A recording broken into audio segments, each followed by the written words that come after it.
Neat paper leak నిజమే. ఇప్పుడు చూడండి, ఇప్పుడు ముందు నుంచి మనం చెప్తా ఉన్నాం ఈ నీట్ పేపర్ ఇష్యూని సాల్వ్ చేయాలా, ఇమ్మీడియట్గా సాల్వ్ చేయాలా. ఇదేమి మణిపూర్లో అల్లర్లు కాదు, లేకపోతే కాశ్మీర్లో ఉగ్రవాదం కాదు, టిపికల్ కాదు. ఒకే ఒక్క మీటింగు, ఒక ప్రకటనతో దీన్ని ఈ యొక్క ప్రాబ్లమ్ని సాల్వ్ చేయొచ్చు. ఏమిటో నాకు అర్థం కాదు. మోదీ ఎందుకు స్పందించారో తెలియదు మనకి. సో ఇప్పుడు దీన్ని రచ్చ చేసి పిచ్చి లేపుతున్నారు. ఎక్కడ చూసినా ఇదే వార్త. దీనికి సంబంధించిన పూర్తి విచారణ మనం మిగతా పత్రికల్లో ఎక్కడైనా ఉంటే చూద్దాం. ఇదిగోండి, నీట్ పేపర్ లీక్. బీహార్లో ఒక రోజు ముందే మున్సిపల్ ఇంజనీర్ చేతికి. నితీష్, అమిత్ అనే వ్యక్తులతో 32 లక్షల రూపాయలకు ఒప్పందం. తన మేనల్లుడు సహా నలుగురి కోసం పేపర్ కొనుగోలు చేశాడంట. మే 4నే ఆ నలుగురిని పట్నాకు రప్పించి బస ఏర్పాటు చేశాడు. వారిలో ఇద్దరి నుంచి 40 లక్షల రూపాయల చొప్పున వసూలు కూడా చేశారు. పట్నాకు వచ్చిన అభ్యర్థులకు ప్రభుత్వ అతిథి గృహంలో బస చేయడానికి మాజీ మంత్రి తేజస్వి యాదవ్ పిఏ సహకారం చేశాడంట. నీట్ యూజీసీ నెట్ పరీక్షల వివాదంపై ఢిల్లీలో విద్యార్థుల నిరసన. నీట్ పేపర్ లీక్ అయింది, అబ్బాయి నీట్లో ఎలాంటి అక్రమాలు జరగలేదు, పేపర్ లీక్ అయింది అనడానికి ఎలాంటి ఆధారాలు లేవు అంటూ కేంద్ర ప్రభుత్వం ఈ వ్యవహారాన్ని ఎంతగా దాచే ప్రయత్నం చేస్తున్నా నిజాలు దాగట్లేదు. మే 5న నీట్ పరీక్ష జరగగా దానికి ఒక్కరోజు ముందే అంటే మే 4వ తేదీనే ప్రశ్నాపత్రం బీహార్లోని సికందర్ ప్రసాద్ యాదవేందు అనే ప్రభుత్వ ఉద్యోగి చేతికి చేరినట్లుగా రుజువైంది. దానాపూర్ మున్సిపల్ కార్పొరేషన్ కార్యాలయంలో జూనియర్ ఇంజనీర్గా పనిచేస్తున్న యాదవేందు నితీష్ కుమార్, అమిత్ ఆనంద్ అనే ఇద్దరు వ్యక్తుల నుంచి ఆ పేపర్ను సంపాదించాడు. తన మేనల్లుడు నీట్ అభ్యర్థి అయినటువంటి అనురాగ్ యాదవ్తో పాటుగా శివనందన్ కుమార్, అభిషేక్ కుమార్, ఆయుష్ రాజ్ అనే ముగ్గురు నీట్ అభ్యర్థుల కోసం యాదవేందు ఆ ప్రశ్నపత్రాన్ని 32 లక్షల రూపాయలు పెట్టుకున్నాడు. అదే ప్రశ్నపత్రాన్ని అతడు అభిషేక్ కుమార్, ఆయుష్ రాజ్ ఒక్కొక్కరికి 40 లక్షల రూపాయల చొప్పున విక్రయించాడు. ప్రస్తుతం పోలీసుల అదుపులో ఉన్న ఈ 7గురు తాము చేసిన నేరాన్ని అంగీకరిస్తూ కన్ఫెషన్ స్టేట్మెంట్ ఇచ్చారు. దానాపూర్ మున్సిపల్ కార్పొరేషన్ కార్యాలయానికి తాను ఒకసారి ఏదో పని మీద వెళ్ళినప్పుడు అక్కడ తనకు సికిందర్ కుమార్ యాదవేందుతో పరిచయం అయిందని అమిత్ ఆనంద్ తన కన్ఫెషన్ స్టేట్మెంట్లో పేర్కొన్నాడు. తాను ఎలాంటి ప్రవేశ లేదా పోటీ పరీక్ష పేపర్ అయినా లీక్ చేయగలని మాటల మధ్యలో అతడికి చెప్పగా తనకు తెలిసిన 4-5 నీట్కు ప్రిపేర్ అవుతున్నారని, వారు ఆ పరీక్షల్లో ఉత్తీర్ణులయ్యేలా సహకరించాలని యాదవేందు తనను కోరాడని వివరించాడు. అందుకు 30 నుంచి 32 లక్షల రూపాయల దాకా ఖర్చు అవుతుందని తాను చెప్పగా యాదవేందు అందుకు అంగీకరించాడని తెలిపాడు. ఒప్పందం మేరకు తాను పేపర్ తేగా మే 4న యాదవేందు తన వద్దకు 4 అభ్యర్థులను తీసుకొచ్చాడని వెల్లడించాడు. బీహార్, యూపీ, జార్ఖండ్ తదితర రాష్ట్రాల్లో ప్రవేశ పోటీ పరీక్షల ప్రశ్నపత్రాలను లీక్ చేసే సాల్వర్ గ్యాంగుల్లో నితీష్, అమిత్ గ్యాంగ్ కూడా ఒకటంట.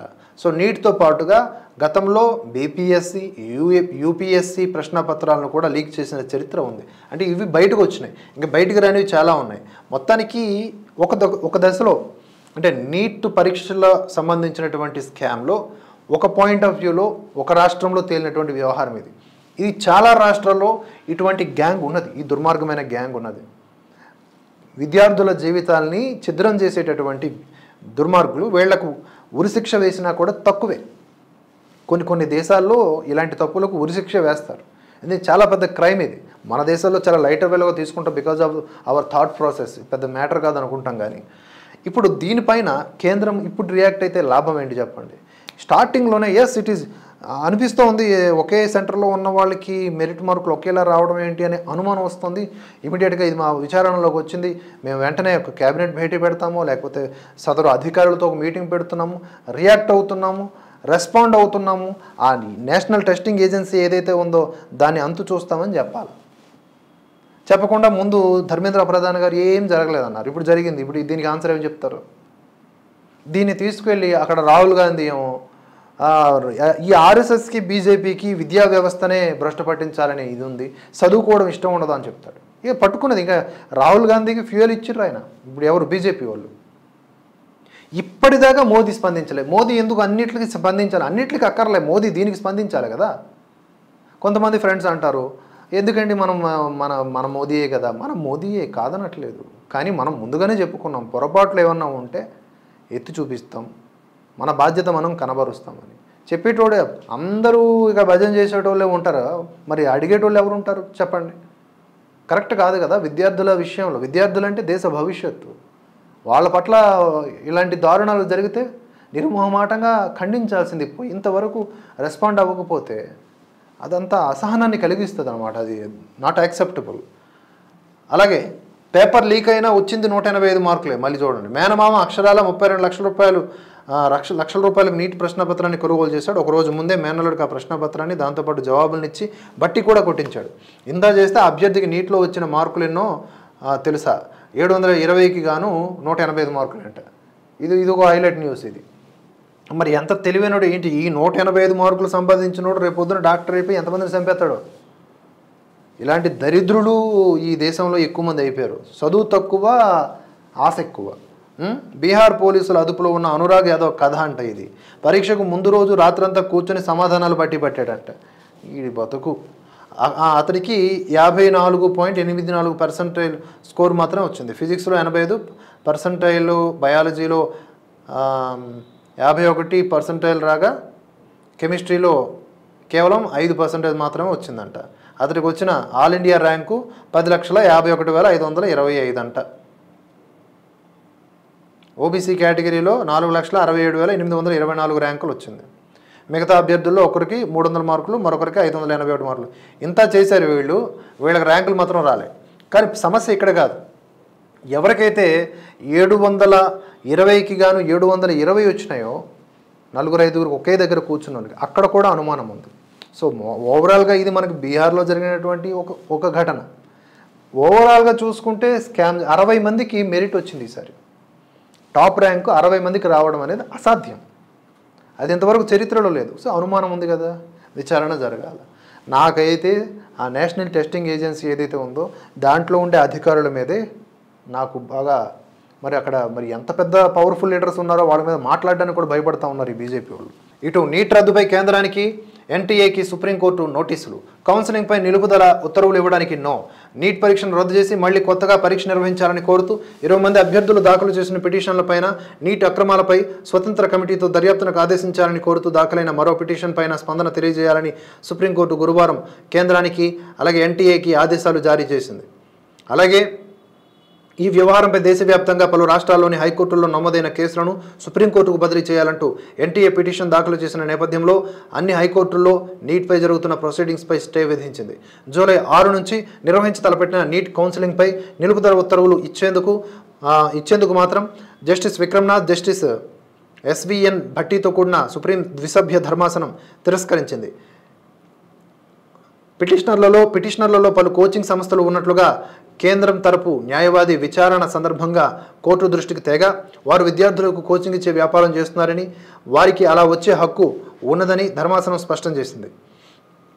విద్యార్థుల హక్కులతో మీరు చెలగాటమాడితే కోచింగ్ సంస్థలు కోర్టుకు రాకుండా ఉంటాయా అని నిలదీసింది. కాగా సుప్రీంకోర్టు ఆదేశిస్తే నీట్ను మళ్లీ నిర్వహించేందుకు కేంద్ర విద్యాశాఖ సిద్ధంగా ఉందని సంబంధిత అధికారి ఒకరు తెలిపారు. ఇప్పుడు ఇక నీట్ అవకతవకలపై దేశవ్యాప్తంగా దుమారం చెలరేగుతున్న నేపథ్యంలో ఈ అంశం కేంద్ర హోంమంత్రి అమిత్ షా వద్దకు చేరింది. అంటే ఇంతవరకు న్యూస్ చూడలేదు మరి అమిత్ షా గారు. కేంద్ర మంత్రులు ధర్మేంద్ర ప్రధాన్, జేపీ నడ్డా బుధవారం అమిత్ షాను ఆయన నివాసంలో కలిసి దాదాపుగా గంటసేపు మాట్లాడి అన్ని వివరాలు తెలిపినట్లు సమాచారం. మరోవైపు గ్రేస్ మార్కులు ఇచ్చిన 1500 మందికి పైగా అభ్యర్థులకు ఎన్టీఏ మరోసారి నిర్వహించనున్న పరీక్ష రాసే అవకాశం తమకు కూడా కల్పించాలని కోరుతూ 3 అభ్యర్థులు దాఖలు చేసిన పిటిషన్ను ఢిల్లీ హైకోర్టు కొట్టేసింది. ఇలా రకరకాలు వస్తాయి. ఇదిగోండి, ఇక ఈ మేధావి రాహుల్ గాంధీ అనే మేధావి ఇంకా దొరికిందే ఏదో అంటారు కదా, కొబ్బరి చెప్పు దొరికినట్లుగా దీని మీద భరతనాట్యం చేస్తూ ఉన్నాడు. విద్యా వ్యవస్థను బీజేపీ, ఆర్ఎస్ఎస్ చెరబట్టే. విద్యా వ్యవస్థను చెరబట్టింది కాంగ్రెస్ పార్టీ. ఎక్కువగా ఈ భారతదేశాన్ని స్వాతంత్ర్యానంతరం ఏలినటువంటి కాంగ్రెస్ పార్టీ విద్యా వ్యవస్థల్లో, పాఠ్యాంశాల్లో తనకున్నటువంటి పైత్యాన్ని జొప్పించి విద్యార్థులకు దేశం పట్ల బాధ్యతను దూరం చేసి, దేశభక్తి లేకుండా చేసి, ప్రార్థనలు మార్చేసి, పాఠాలని మార్చేసి నాశనం చేసింది ఈ కాంగ్రెస్ పార్టీ.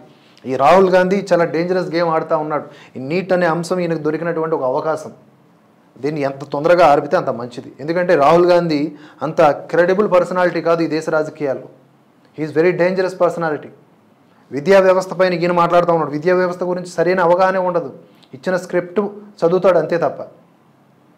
సో ఈ 56-55 ఏళ్ళ కొంచెం యువకుడు ఈరోజు ఇంత రెచ్చిపోతూ ఉన్నాడు నీట్ స్కామ్ మీద. అంటే నీట్కి సంబంధించిన అవకాశం ఇచ్చిరట్లా. ఇప్పుడు ఏమంటున్నాడు ఈయన? ఉక్రెయిన్, రష్యా, ఇజ్రాయెల్, గాజా యుద్ధాలను ఆపినట్లుగా చెప్పుకునే మోదీ పేపర్ లీక్ను అడ్డుకోలేకపోయారా? చూసారా ఎక్కడికక్కడ లింక్ పెట్టాడు. ఆ తర్వాత విద్యా వ్యవస్థను బీజేపీ, అంటే ఇక్కడ విద్యా వ్యవస్థను బీజేపీ, ఆర్ఎస్ఎస్ చెరబట్టాయి. ఇప్పుడు 24 గంటలు ఆర్ఎస్ఎస్ మీద మాట్లాడుతూ ఉన్న మదర్సాల మీద మాట్లాడు, చర్చిలు దాన్ని ఏమంటారు, మిషనరీస్ మీద మాట్లాడు. ఆ ప్రార్థనలు కాకుండా దేశానికి వ్యతిరేకంగా మాట్లాడుతున్నారంట. మదర్సాల్లో పిల్లలకి ఏం నేర్పిస్తున్నారో కొంచెం డౌట్లు ఉన్నాయంట. ఆర్ఎస్ఎస్ ఏం చేస్తుందో అంత ఓపెన్గా ఉన్నది. ఓపెన్ గ్రౌండ్లో చేస్తారు వాళ్ళు. ఏదన్నా స్పీచ్లు ఇచ్చినా, ప్రార్థనలు చేసినా, పాటలు పాడినా, వ్యాయామాలు చేసినా, సేవా కార్యక్రమాలు చేసినా ఓపెన్ బుక్. ఆర్ఎస్ఎస్ మీద ఇటువంటి రాహుల్ గాంధీని ఈ దేశం గమనిస్తూ ఉంది. అండ్ ప్రతి ఒక్కరు కూడా గమనించాలా. నీట్ అంశం మీద మాట్లాడాలా, నీట్గా మాట్లాడాలా. అనవసరమైన ఇప్పుడు లేనిపోని ఇవన్నీ కలగూర గంపలాగా కలిపి మళ్ళీ అదే ఆర్ఎస్ఎస్, అదే బీజేపీ, ఎందుకు ఇల్లు, ఎందుకు, ఎవరికి ఉపయోగం దీనివల్ల? అటు విద్యా వ్యవస్థను ధ్వంసం చేశారని ఖర్గే కూడా మాట్లాడడం జరిగింది. ఇప్పుడు దీని కేంద్రంగా ఇంకా రచ్చ నడుస్తూ ఉంది. దీనికి తోడుగా యూజీసీ నెట్ ప్రశ్న పత్రాలు కూడా డార్క్ వెబ్లో లభ్యమయ్యాయని తెలియడంతో మొన్న పరీక్ష రాశారు, నిన్న క్యాన్సిల్ చేశారు దాన్ని. అది కూడా నేషనల్ టెస్టింగ్ ఏజెన్సీ చేసినటువంటి దాని ఆధ్వర్యంలో జరిగినటువంటి వ్యవహారమే. అంటే నువ్వు ఒక ప్రశ్నాపత్రాన్ని ప్రొటెక్ట్ చేసుకోలేకపోతున్నావే, ఇంకా నువ్వు విద్యార్థుల భవిష్యత్తు నువ్వేం రక్షిస్తావు? ఆ నేషనల్ టెస్టింగ్ ఏజెన్సీ అనేది అవసరం, దానివల్ల ఉపయోగం లేకపోతే మార్చేసి ఆ ఎంసెట్, ఏదో పాత పద్ధతులు ఏవైతే ఉన్నాయో ఆ పద్ధతులు ఏ రాష్ట్రానికి ఆ రాష్ట్రానికి తగ్గట్లు వదిలేయాలా, లేదా సమర్థవంతంగా నిర్వహించాలా. చక్కగా ఎన్సీఈఆర్టీ విద్యా వ్యవస్థలో సమూల మార్పులు చేసుకుంటూ ముందుకు వెళ్తూ ఉంటే ఈ పనికిమాలిన ఈ నేషనల్ టెస్టింగ్ ఏజెన్సీలో పనికిమాలిన కొంతమంది చేస్తున్న పని వల్ల మొత్తం విద్యా వ్యవస్థ ఇవాళ క్వశ్చన్కి గురవుతూ ఉంది. చూడండి, ఇప్పుడు నిన్న యూజీసీ నెట్ ప్రశ్న పత్రాలు 5 లక్షల రూపాయల నుంచి 6 లక్షల రూపాయలకు అమ్ముకున్నారంట. అమ్ముకోవడంతో వెంటనే ఆ విషయం తెలియడంతో దాన్ని వెంటనే మేము ఆపుదల చేస్తున్నాం, ఆ పరీక్షనే క్యాన్సిల్ చేశామని. ఎంత ఖర్చు? మళ్ళీ విద్యార్థులు చదవాలా? ఎంత పరిశ్రమ, ఎంత మానసిక అశాంతి. ఒక విద్యా వ్యవస్థను కూడా మానిటైజ్ చేయకపోతే అలాగ 10 ఏళ్ళు అధికారంలో ఉన్నారు కదా, స్క్రూటినీ చేసుకోవాలి కదా, ఎప్పటికప్పుడు ఇన్స్పెక్షన్ ఉండాలి కదా.